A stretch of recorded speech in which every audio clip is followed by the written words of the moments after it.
Apologize for the delay. We're fighting Atlanta traffic. We need a governor who can take care of that. So, delighted to be with you. I don't know if our colleague said it earlier on, but congratulations, Mr. President. Well done and well deserved on behalf of the American people. Nobel Peace Prize. Yeah.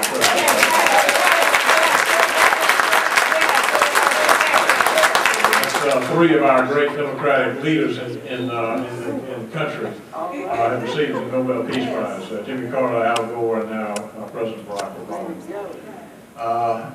I'd like to acknowledge some friends and supporters in the auditorium. My friend Al Tillman in the back, and my friend Dr. John Clark, who was here beside me here a moment ago. Thank them so much for their friendship and support.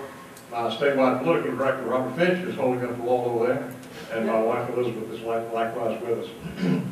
Appreciate the opportunity. We all are going to be talking about a lot of important issues. We were just talking about transportation. That's very important. We're going to be talking about water and other issues.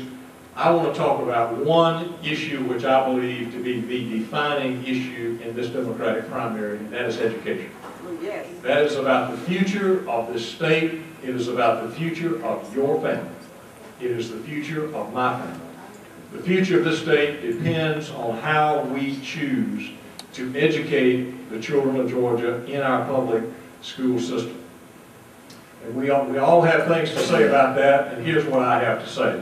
And I want to say that some of the sharpest differences are between me and my friend Governor Barnes on terms of educational policy. And I want to make those differences, and Governor Barnes will have his say as well. I am for teacher fair hearing. I think a teacher's job should not be held at risk. I don't think teachers should have their jobs threatened as a way to motivate and inspire them. That is not the way. Teacher fair hearing was abolished by Governor Barnes when he was the governor. It has been restored. I will protect teacher fair hearing dismissal procedures. I believe, second, we should abolish, we should scrap No Child Left Behind. That is federal legislation. That is federal legislation, but I will be as big an advocate for scrapping it as Governor Barnes was for implementing.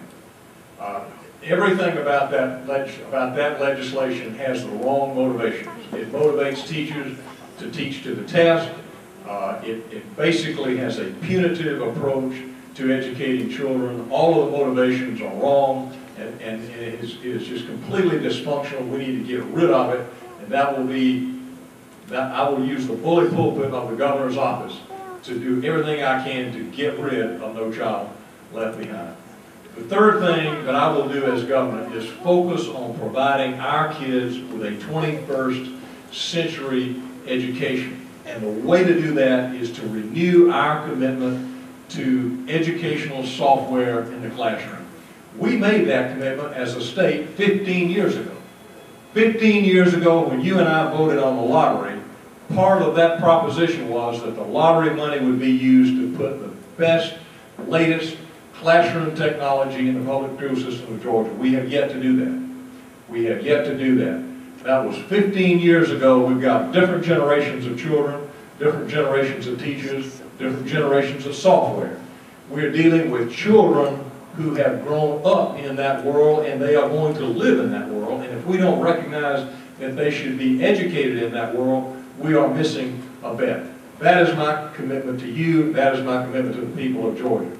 Lots of important issues, but nothing is more important than the way we educate our people. I want to say one final thing, and then I'll be done.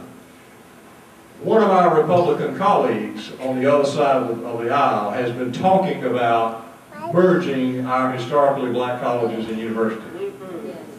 That was before the first of the year last year. He's gone quiet because I called him out on it. And I was the only one who called him out on it. And I said, this is not about saving money. You know that. It's not about saving money. It's about eliminating historically black colleges and universities. And I said publicly then, and I say publicly again here tonight, and there's a video on my website, and I invite you to see it. That will not happen on my watch. We don't need to be even talking about merging or shutting down historically black colleges and universities. We need to be expanding them. We need to be introducing professional and graduate programs all of our historically black colleges and universities. Thank you very much. My name is David Porthras. I ask you for your vote.